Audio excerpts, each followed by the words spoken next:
Jumpin' Jehoshaphat, that was a long train, especially with all those folks traveling over to River Junction. It's the old settlers' picnic day in Walker Park. Every September on the second Sunday they have that reunion. Music, food, little play acting. It's quite a shindig. By the way, my name's Brad. Pleased to meet you.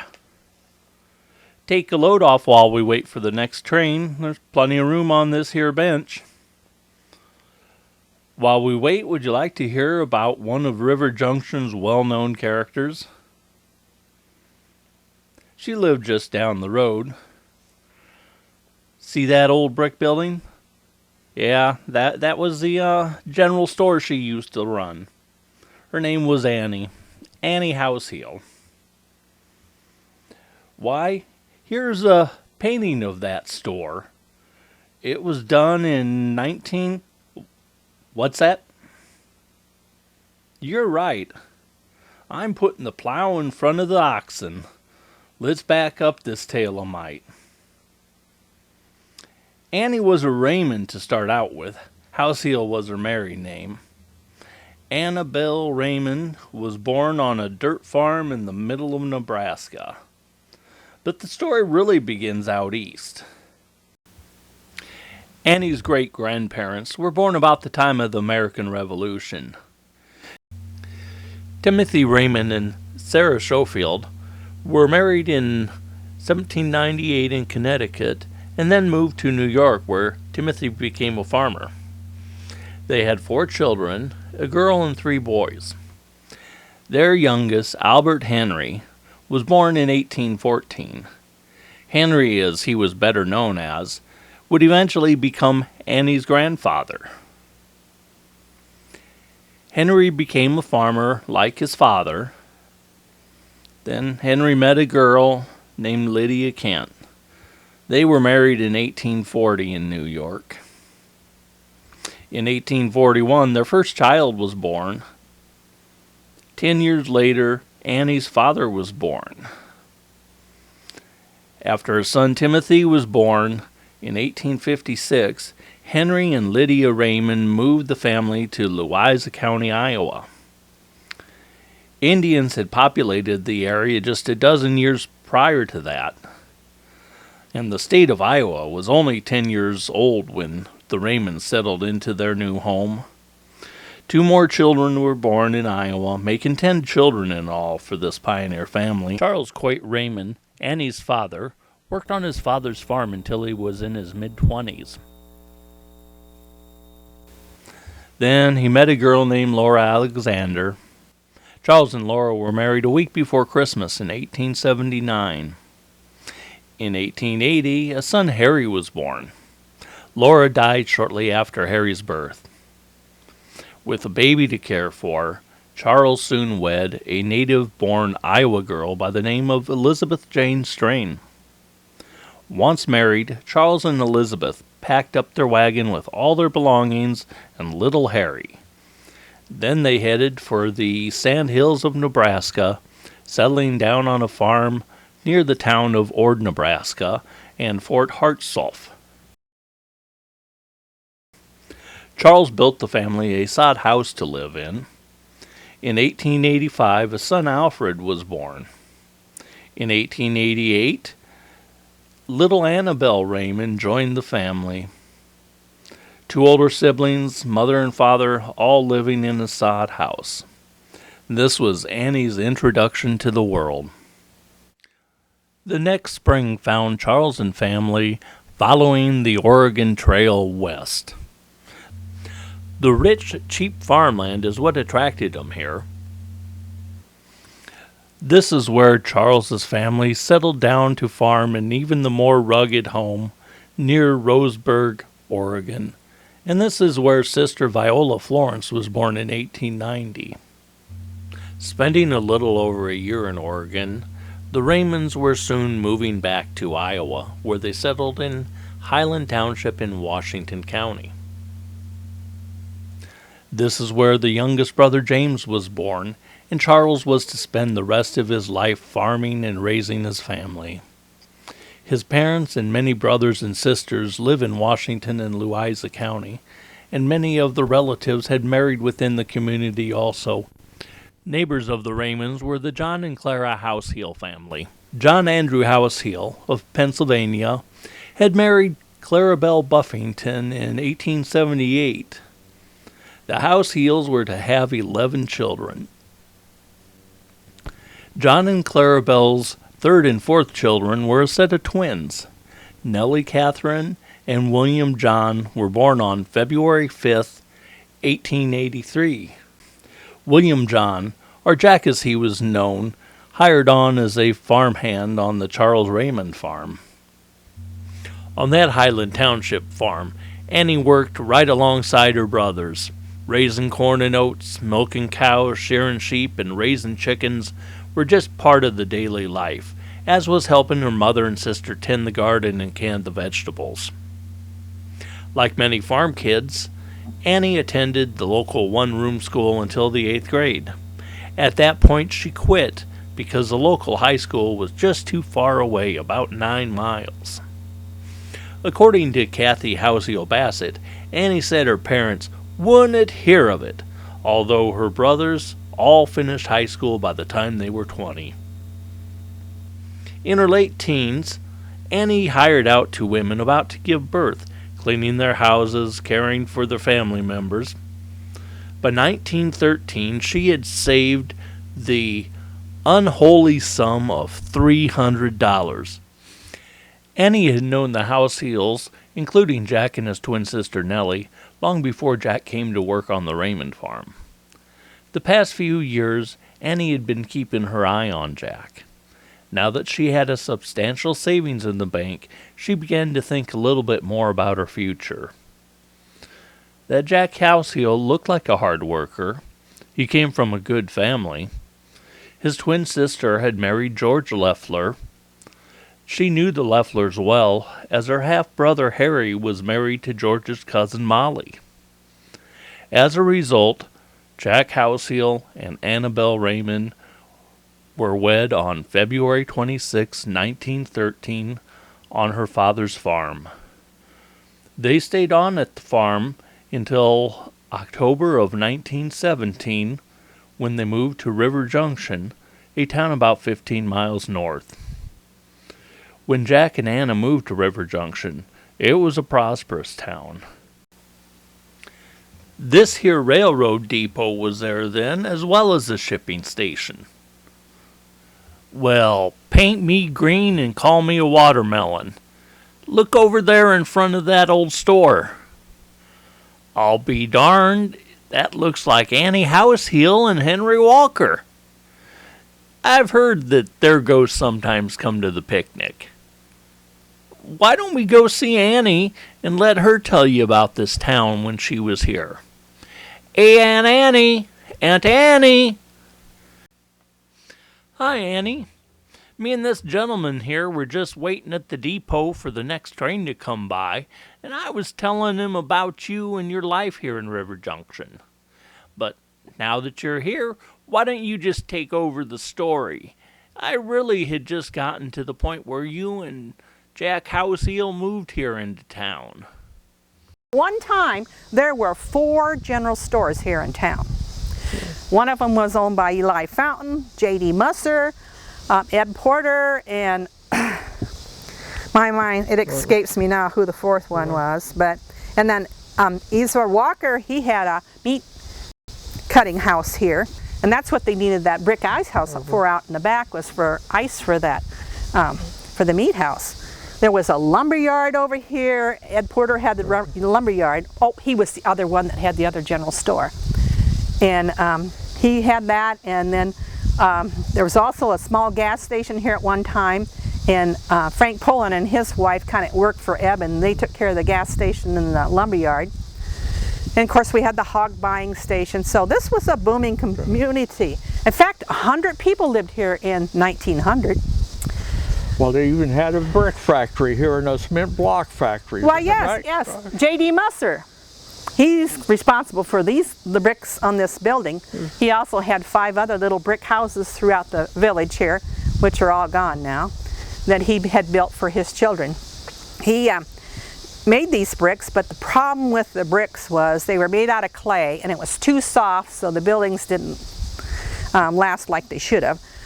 So when he died, the brick business kind of went along with him. And then there was a fella called Mr. Stober. He had a cement block factory here. And if you can see the Henry Walker Park Memorial Building over there in the park, and then the ice house here, and that house that's up the corner here, those cement blocks were made here for houses. But that didn't last either. It seems that they had a problem with moisture with the blocks. And they were cold, and houses were cold in the wintertime and hot in the summer. And they also made flower pots too, and there's still a few of those remaining in the cemetery and some out here and around town.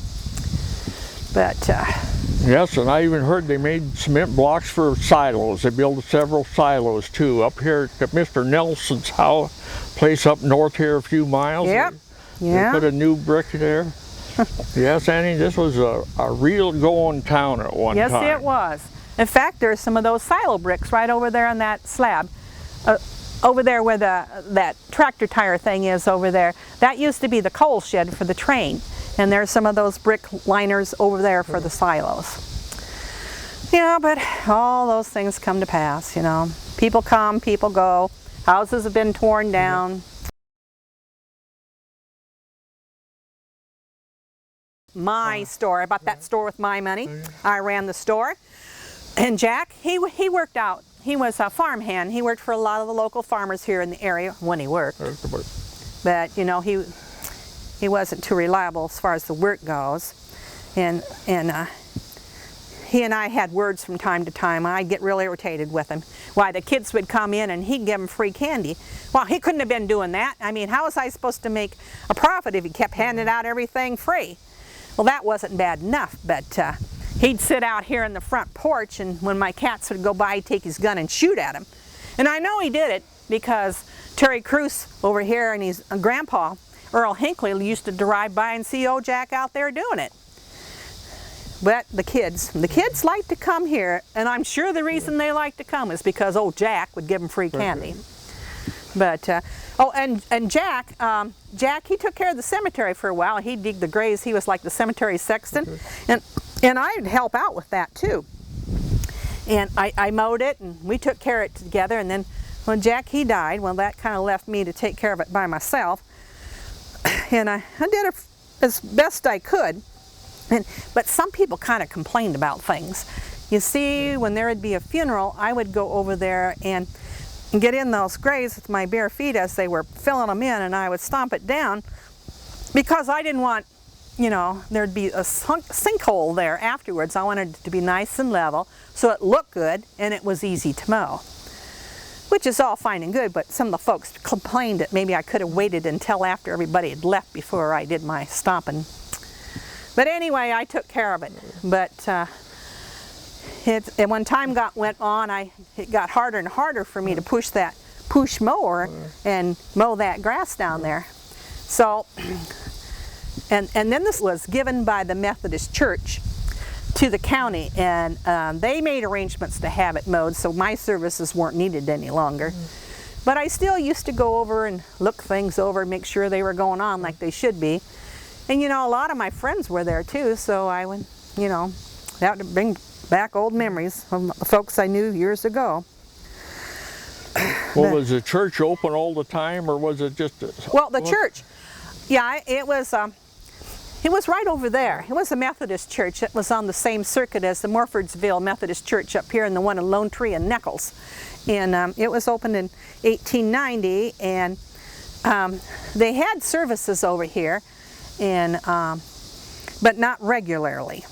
And then towards the end, and once in a while, there'd be an occasional funeral, or but there weren't regular services. People went to Lone Tree to the church. In Morfordsville, that kind of closed down too. And then it just kind of was left over there to decay. And it was falling down. And then Conservation Board was given the park by the Henry Walker Park Association, and they took it down. But, you know, things were a lot different here over the years, Henry. Well, they'd bring in eggs and you know, veggies and vegetables and chickens and things like that I'd sell here at the store. And well, you know, the bread came on a truck from Muscatine. And then there were some supplies that came on the train that used to run down along the bottom there, you know. You remember that, Henry? Oh yes, yes, I donated the land for that. That's right, you did. Here, Henry. Yeah, But we did have a lot of activities going on. Why, right down there over the hill was a ball diamond, and there was a ball game going on about every weekend here. And we had bands, and there were lots and lots of picnics over there in Henry Walker's Park. The churches had picnics there. The Methodists did some of their conventions there. People would come out from Lone Tree to use our park for different activities. Reunions were held there. It was a busy place, besides the flower shows, of course. There were many activities that went on in this grand old building, Henry. Why, we used to have big flower shows. And I was known all over the country for my giant dahlias. They were the size of dinner plates. When they used to refer to River Junction as the garden capital of Iowa. And I'd sold those dahlias too at times. And besides just having these flower shows, we'd have other exhibits. There would be things like fancy goods and produce. The farmers would bring in corn. It was kind of like a little mini fair. And we would get people in the local communities to sponsor some of these events. And it was well advertised, and many, many, many people came, and they'd have picnics over here in the park, and then there would be judging for these shows, and it was just a grand old time. But you know, we had many, many grand times here in this old general store here. Why, at one time there used to be another whole long section here, and above that was the dance hall. And there were many things that went on in the dance hall. We had dances, and we had hard time parties, and you just wouldn't believe it. Do you remember those dances, Henry? Oh yes, Beth. I remember you didn't allow a bottle to go upstairs. Correct about that. I'd have no drinking in my dance hall. Why, there may have been a few beverages consumed out here out front, but not in my dance hall. Why, you know, just common people came here. We had, we usually had a band. There would be a drum, there would be drums, and there would be a fiddler and probably a piano. Yeah, I had a piano. And they would play music, and we'd do round dancing. It was kind of like square dancing. And the folks, they came, and they were just common folks. They were just dressed in plain, ordinary, good clothes, but nothing fancy. And they'd bring their kids with them. It was kind of like a family affair. They would come, and you know, they put the coats in the bedroom in the back, and we'd do our dancing.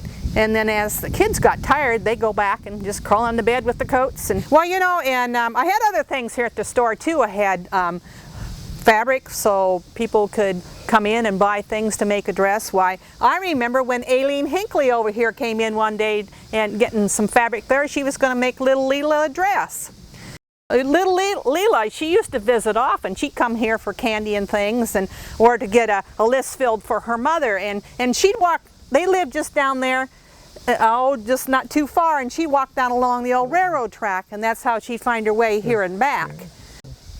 Then there was the hard luck parties. They kind of happened more in the later 30s and early 40s, when we'd get together with the neighbors, and you know, we'd have suppers and things like that.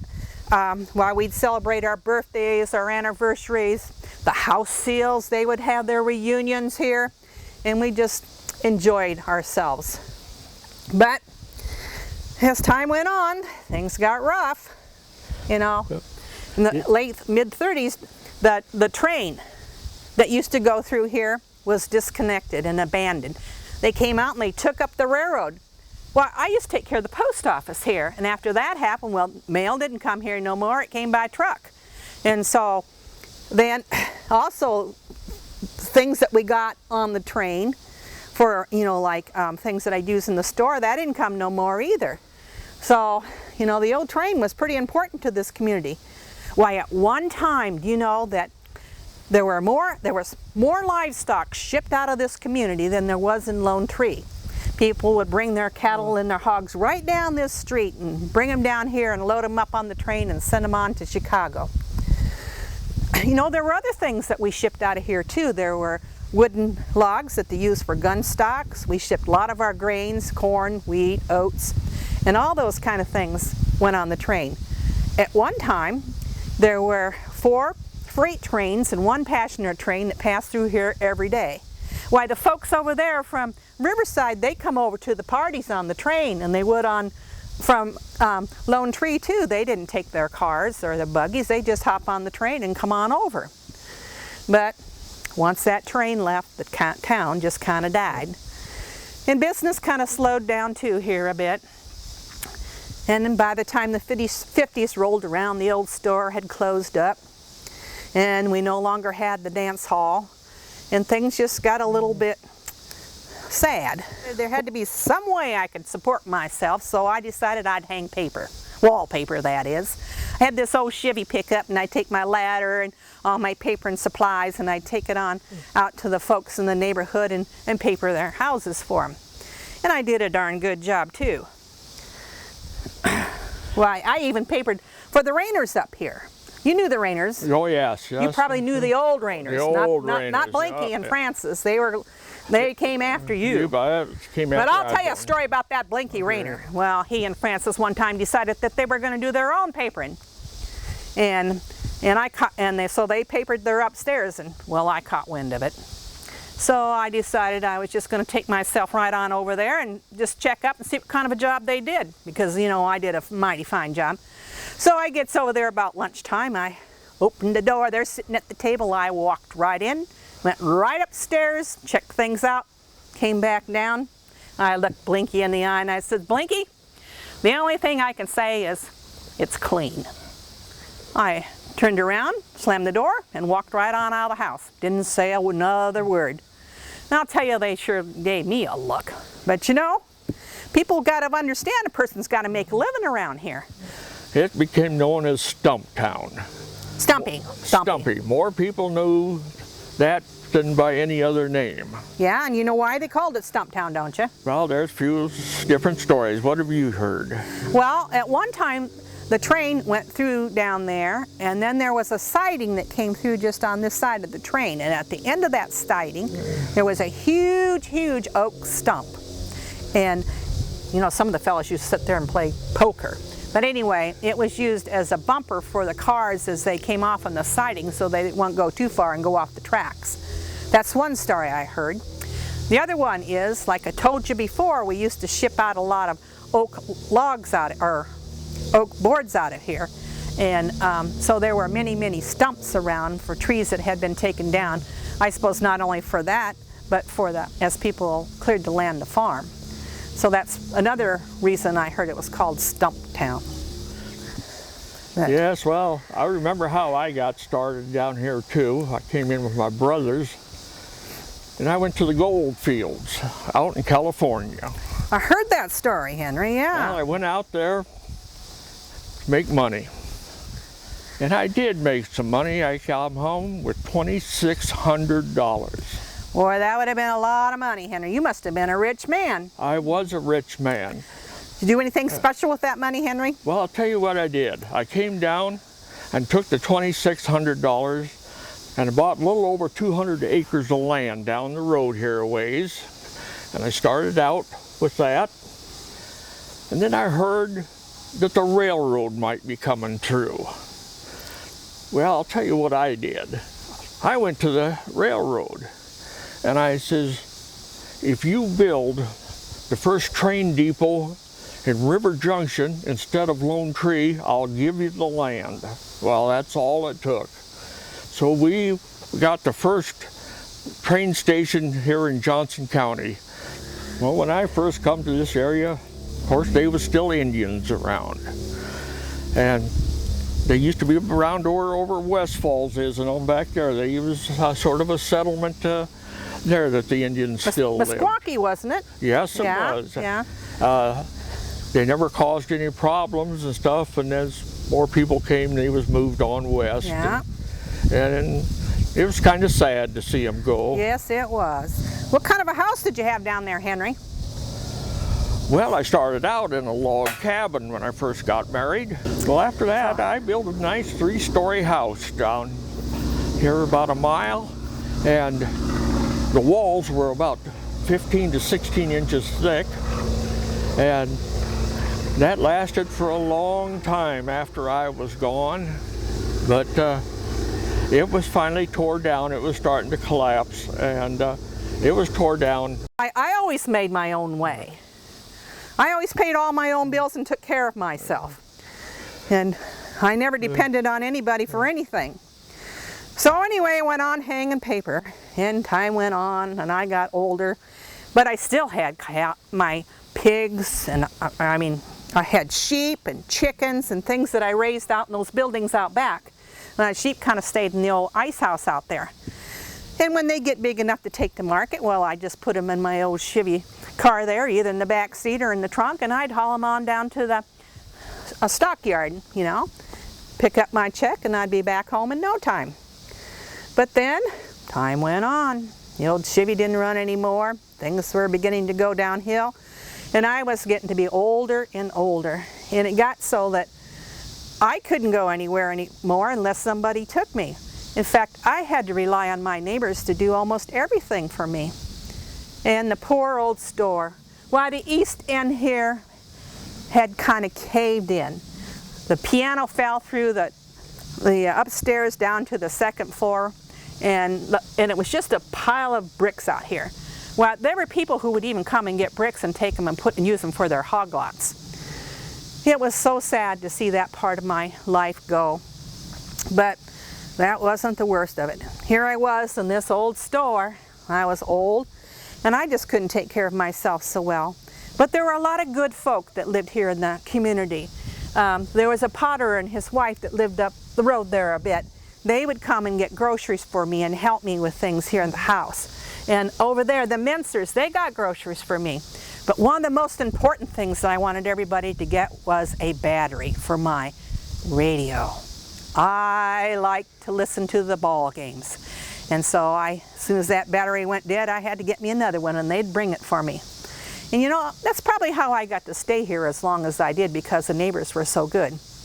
Why, there's some Morgan folks that lived over there, and I used to have this old wood burning stove in the back, and it was there for years and years and years, and it used to, you know, warm the store, and people used to come in and they'd play checkers around it and that kind of stuff. But it got to the point where it burned out, you know, and the chimney was shot, and I had wires strung up that were hanging it from the ceiling, but it wasn't too safe and it wasn't working so good anymore. So my nephew, Bob Houseel, he got me an oil burner. And so it wasn't a big one, but it was big enough that it did keep it warm in there. And and I had these little milk jars or containers that had or fuel oil in it. But that thing, I had problems with it. So from time to time, I'd have to call the mister over here, Mr. Morgan, and have him come over and fix it for me. That Mr. Morgan, I had to call him lots of times. He was always needing to come and help me with something. But I didn't live alone, not totally alone. These people that moved out of River Junction and they left behind their dog. Well, I called her Lady and I took her in and she became my roommate. And I just loved that dear little dog. Well, one day Lady got out and she met up with a fella. The next thing you know, we had Lady and the pups. Well, I enjoyed the pups too. Then I had a relative that lived over here, and she had chickens. And I used to let the pups run, and Lady, but they started to chasing her chickens, and she kind of told me that either I do something about those dogs or she was going to shoot them. And I knew that she was a good shot, so I decided I better keep those dogs inside with me. So we all lived inside here, the dogs. Oh, I had cats too. I've always had cats. Why, I had cats when I had the general store.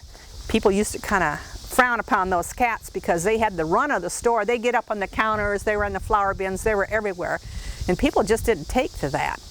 Well, anyway, I had the cats, and the cats took care of the mice and the rats, and the dogs kept me company.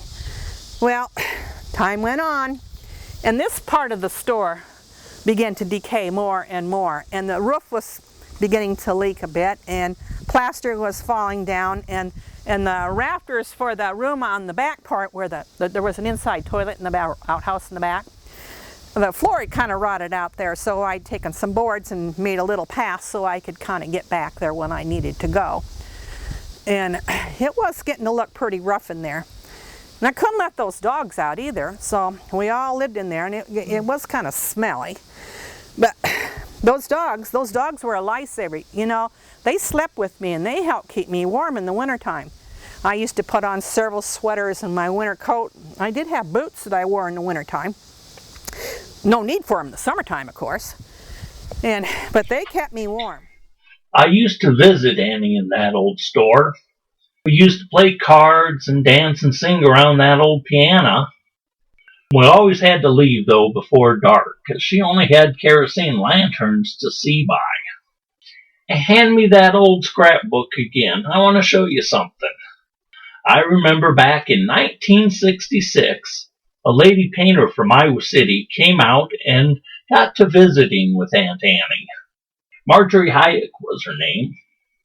Mrs. Hayek liked to paint pictures of rural Iowa, barns and railroad depots and such things. Well, even that old store had started to crumble. Mrs. Hayek asked if she could paint a picture of the building. Annie said okay, and had us dig out some old photos that showed the place in the better days. That Mrs. Hayek painted a beautiful mural she called Annie's River Junction. Here's a picture of it. That painting, I believe now, belongs to her sons, John and Peter Hayek in Iowa City.